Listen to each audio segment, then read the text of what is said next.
Mr. Chairman, members of the board, I'd like to take the opportunity this morning to update you on our progress with the EMU procurement. We've been going through a process to go ahead and get things lined up, but I need to put it in context. We're taking these steps in advance of the finalization of the environmental document, but so that we're able to go ahead and retain a schedule and move the project as quickly as possible. What I'd like to do is to give you what we have for a status. I've spoken to the board previously to give you a briefing on what our path forward was on the EMUs. In May, we released an RFI that went to the industry and asked them for comment. We're trying to find a vehicle that has been manufactured that is proven out there instead of getting a ground-up new design for vehicles. We received the response to those inquiries, and at the end of June, we had the manufacturers in to go ahead and talk about what those capabilities were. Specifically, we contacted 11 major suppliers. Of those 11 major suppliers, 4 of them have platforms that they have used previously on other projects that are that proven entity that we're looking for. Something that is that off the shelf that can have interior configurations, but the structure will basically be the same, so that we're not doing something that is that new vehicle that is a ground-up design. As we went through the process, 3 participated in the meetings in June, and as we've had the ongoing conversations, our expectation is that when we do issue the RFP, we will have proposals from between 2 and 4 car builders. That's very good for what you see in the industry right now. Specifically, as we've gone forward, what we've tried to do is to get across to the car builders what the issues are here at Caltrain, and that what we're trying to do is to maximize the capacity on board vehicles. We've given them the information in terms of where we are on ridership. The information that was provided this morning, that we're at that threshold of 60,000, pushes above what we're shown in this presentation. It shows the future projection. So what we're trying to do is to maximize what we can get from the vehicle manufacturers. And in order to do that, there's going to be a series of trade-offs that we're going to have to work through as we go through that process. We've looked at right now what we currently have on parts of the fleet and on some of the peak times with the current fleet before you add that 6th car. And some of the cars on some of the runs are up to 125% capacity. There's people standing in the alleys, there's people that I hear are standing in some of the bathrooms. So we're beyond what our capacity limits are at the current point. And as ridership grows, that isn't going to improve until we can get the new Bombardier cars and be able to retrofit those. But then looking to the future, as we look to have the blended system with high-speed rail, as we look to go ahead and have the shared utilization with Caltrain running 6 trains and high-speed rail running 4, that'll give us the additional capacity of having that 6th train in that slot. So we conveyed this information so the car builders can take that into account in their consideration of what they're able to provide. We wanted to give them that picture of what the current situation is here at the agency. What we've heard back from the car builders is that to maximize the capacity in terms of a per vehicle basis, the correct way to do that is not to go with a single level vehicle, but to stick with a bi-level vehicle. That gives us that additional capacity in the 2 floors, and there are several different manufacturers that do have that type of a standard vehicle. They do have it so that we use the phrase off the shelf. It's something that is not the design from the wheels up. It's something that they will use in all probability the existing shell that they have, the existing cab that they have, and then the interior features, some of the windows and different things of that nature are what can be changed and customized as part of this process. In looking at it and talking to them about floor height, the most common platform height for level boarding is the 22 to 24, 25-inch height. That's what we've heard from the industry, and that's what they're used to providing for this kind of service. They can comply with U.S. regulations, whether it's the ADA requirements, whether it's Buy America. They can comply with what the quality requirements are, and all the other pieces that are necessary to make sure that we get a reliable and a dependable vehicle that will serve the agency well out and into the future.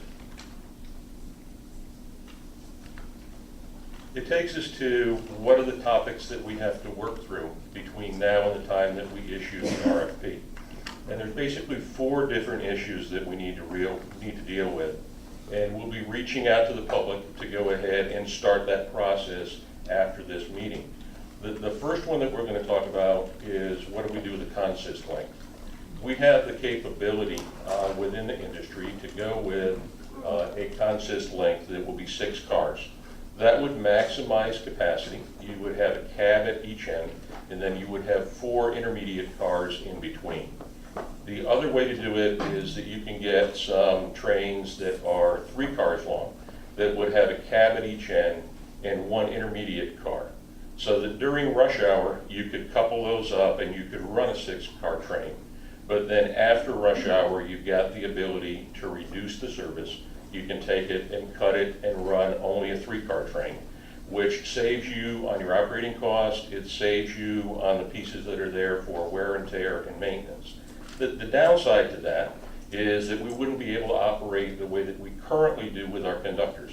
By having the crashworthiness requirements that are built into this type of a contract and are dictated by FRA, by having those cab cars in the center, when you put 2 3-car trains together, you wouldn't have the ability to walk from one end of the train to the other. Those cab cars also have a reduced capacity. So that's the conversation that we need to work our way through, is do an analysis and look at what's the better way to configure the vehicles. Is it better to just go ahead and put dedicated 6-car consists out there, or to look at it from a standpoint of being able to cut back part of the fleet and use a shorter length as you go ahead and go into the non-peak service area. So that's a piece that we'll be talking our way through and working through and doing an analysis to come back to the board with a recommendation. The next 3 items are what I'm calling the underpinning of a 3-legged stool. It's the balance of seats and standees, it's the balance of bikes, and it's the balance of bathrooms on board. Each one, as you increase the number of bathrooms or you increase the number of bikes, that means that you're decreasing the seats. So those are the discussions that we need to have, and the policy decision that we need to get to is what is that mix? How do we serve the community the right way? In starting with the seat piece, the current fleet has between 620 and 680 seats, depending upon which of the train sets you're using. When you look at what we've heard from the EMU manufacturers, they have the capability and the flexibility to go ahead and space the seats to whatever it is that we would like to do inside the cabin. Their size of the vehicles are going to be pretty much fixed. But as with all things like on the airlines, if you want to do things that get the seats a little bit narrower, if you want to get them a little bit closer, those are things that we can do, that we can work through once we get to the process of having a manufacturer on board. But the balance point is, how many seats do you want to have as compared to what you're doing with bathrooms and also what you're doing with the bicycles. The second piece of that is the bikes. We currently have 2 out of 5 cars. We've heard speakers earlier today recommending some of the additional Bombardier cars also have bikes on board. When you look at that, the decision point comes to, do we want to stay with the new fleet of having 48 capacity? Do we want to go to 80? What is it that we want to do going to the future? Because when you look at the relationship between seats and bikes, for every bike that you bring on board, that's absorbing a space that would be occupied by a seat.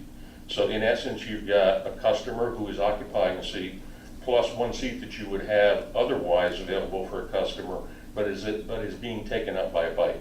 So it's a 2-to-1 relationship from that perspective. It doesn't mean we shouldn't have a significant number of bikes. It's just a policy decision that has to be made going forward. What's that relationship, and how do you want to contain that balance? We also have to make sure when you're doing things on cars that have got the bikes on board that we're complying with the ADA and safety requirements. You've still got to have the access in and out of the vehicle the right way. So it is a lot of different things that we have to consider as we look at what to do with this particular piece. The next option goes to the bathrooms. On the gallery trains, we have 2 on board. On the Bombardier, there are 5. We've got the capability, and what we've heard from the industry is that they have modular bathrooms that can be fitted into as many of the cars on the train as we would like them to put it in. But again, it translates to how many seats do you displace. If we went ahead and put a bathroom on each one of the 6 cars, that's 48 seats that you're dealing with. If you make the decision from a policy level that you still want to retain 1 bathroom or 2 bathrooms, that's a direct translation to how many seats are available. So if, for example, you were to permanently couple a 6-car train and put a bathroom at each end, then you would be absorbing 16 seats that you otherwise would have available. But by not putting it on the 4 center cars, you've then made 32 seats available, or you've got the capability to be able to put more bikes on board. Again, it's the balancing act, and that's why I kind of look at this as, you know, the 3-legged stool. You've got to move the 3 pieces back and forth and come up with whatever that policy guidance is and decision as we come forward. The next piece that's there is the implication on what we do with the platform heights. There's been previous discussions with the board on what platform level there should be. We've had conversations with the industry about it. The current place that we are is at the 8-inch above top of rail, which basically gives you a 10-inch step to go ahead and enter the first step of the car. In some places, we have mini-height platforms. In other places, the lifts are on board. That whole process and the way that things are set up right now is very good for support of not only our service for passengers, but it also accommodates the freight. As we start to look at what we do moving to the future, what do we do and how do we have things that are isolated or dedicated platforms? How do we try to get as many platforms in common as we possibly can? And tied to that is what are the boarding heights for each one of those different providers. Capital Corridor and ACE share 2 stations. They have a different boarding height than what would be the 25-inch boarding height. Amtrak also has a different boarding height, but that's at 1 station. When you look at high-speed rail, the potential is for them to share 3 different locations, 3 stations, and they right now are at a point that they've got a 50-inch boarding height. We've had conversations with high-speed rail about EMUs and about the potential to go ahead and do something that was more of a joint procurement. And we've talked through the differences between the 50-inch platform height, boarding height, and the 25. When you look at the distinctions that are there between what a high-speed rail train will do, which is to provide long-distance service at a higher speed, that's a different dynamic than what we have with a commuter rail service. You're looking at something that has got the higher capacity. You're looking at something that doesn't have that higher speed. You're looking at something that starts and stops faster so that you can make the headways and you can make the run times. So those are kind of incompatible between the 2 different alternatives. And with 3 stations as the potential, compared to what's there for 27 stations that Caltrain has, those are the dynamics of what those heights and what those boarding platforms would be. There are ways to go ahead and go with the new EMUs to be compatible with the 8-inch boarding height, and then to transition to the future to get to that 25-inch height. Unfortunately, with the existing fleet we have, either the Gallery or the Bombardiers, if we were to go out and make a change to a 50-inch boarding height on a platform, they would be incompatible. You can't do anything that gets to that floor height. So the challenges that are also there is under CPUC rules, we still have the, I'll call it the man on the ladder rule for the freight days, where you still have got the rule that is in place where there is a ladder on the side of a utility car, that the freight has the right to have a setback space so that if a person is on that ladder, there is adequate clearance. I don't believe that they use it that much anymore. And with our change to electrification, it isn't going to give the benefit for them to be able to use that to try to get to the top of the vehicle anymore. So it's something that we have to deal with as we go through this process. If we were to go ahead and go to a 25-inch height or a 50-inch height, we would have to get a waiver of that rule. So that's a piece that's there with CPUC that we have to go through, because once you start to change that platform height, then there is a specific setback that you have to have. When you have to have that setback because of that rule with CPUC, you can't comply with the next piece, which is the ADA requirement, that you have to have no more than a 3-inch gap between the platform edge and the threshold of the car, and there can't be more than a 5/8 inch difference in height between the platform and the floor of the vehicle. So those two are in conflict, and we need to work through the resolution of that before we can go forward with anything that is a change to the platform height. With that, we have the potential on some of we have 7 historic stations that were identified as part of the environmental process. We're going through now finding out what the implications would be, regardless of what the platform height would be, to those specific stations, what the restrictions would be, and what we would have to do in order to make changes to any of those stations. Additionally, this is something that doing the construction and retrofitting of a station while the system is in operation is going to be a major challenge. How do you change that platform height? Do you do things that is a half a platform at a time? Do you close a station for a while? What do you do and how do you make that transition? That's going to require a tremendous amount of planning and thought that we really haven't gone through at this process, but we know it's possible. It's just going to be an extreme challenge, and it also will be a very expensive process to go through. When we make that transition from the current platform height to a different platform height, you then have to find a way to be able to enable the trains to operate at those different platform heights, because you can't get all 27 of them done at the same time. So there's a transition piece that also goes with it. So whatever the changes are over whatever period of time, that change to platform height is going to be a challenging process that will be an expensive process. But what we have found from the EMU manufacturers is there is a way to work within what they can provide to allow for that transition. So there would not have to be major changes to the EMUs in the future. So that's the good news piece of it, is it can be transitioned at a later time. Through this process, what we're going to depend upon and what we're going to start through the process is a tremendous stakeholder outreach process. We want to make sure that starting with you today as the board, you understand what that process is and how we're going to reach out to the different stakeholders that are involved. This is a list of the different stakeholders that over the next several months we'll be visiting and getting comments. It goes through everything starting with the board, through the advisory committees, into our customers. What are we going to hear from our customers? What are we going to hear from the residents? What are we going to hear from students? We're putting together a comment and a survey card that we will go ahead and use. We'll get those comments and survey information back.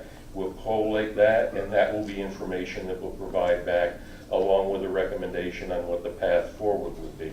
We'll be having discussions with the other agencies, whether it's the city or county agencies, whether it's reaching out to CPUC, whether it is the high-speed rail discussions with each one of our funding partners.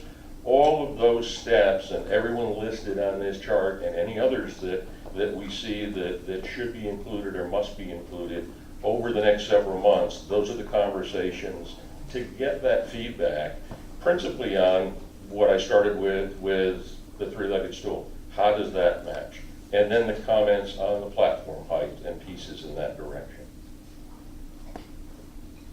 It's a two-phased approach. The first phase is the 4 sections with what are the consist length, the seats, the bikes, and then the bathroom balance.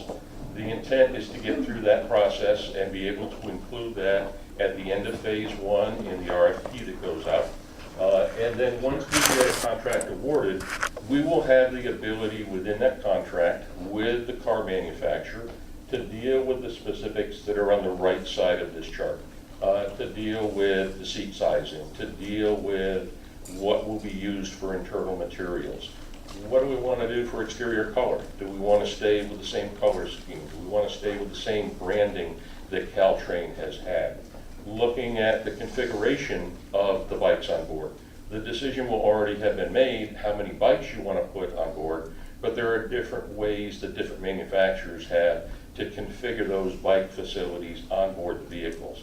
So that's something that we'd work with the vehicle manufacturer after they're selected and after we go ahead and work through the process with each one of these items. The passenger amenities, it goes to the layout and where are the bathrooms, what do we do with things like luggage racks.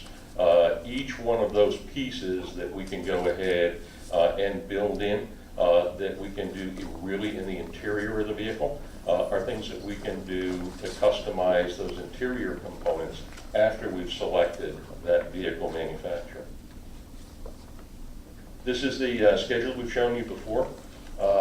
We will go ahead with your concurrence and start through the process of the outreach, see what comments we get back, collate those comments, and then be prepared to come back in several months to review again on what we've heard from all of the stakeholders, to look for the policy decisions so that we can complete the process and go ahead and finalize the RFP. That concludes my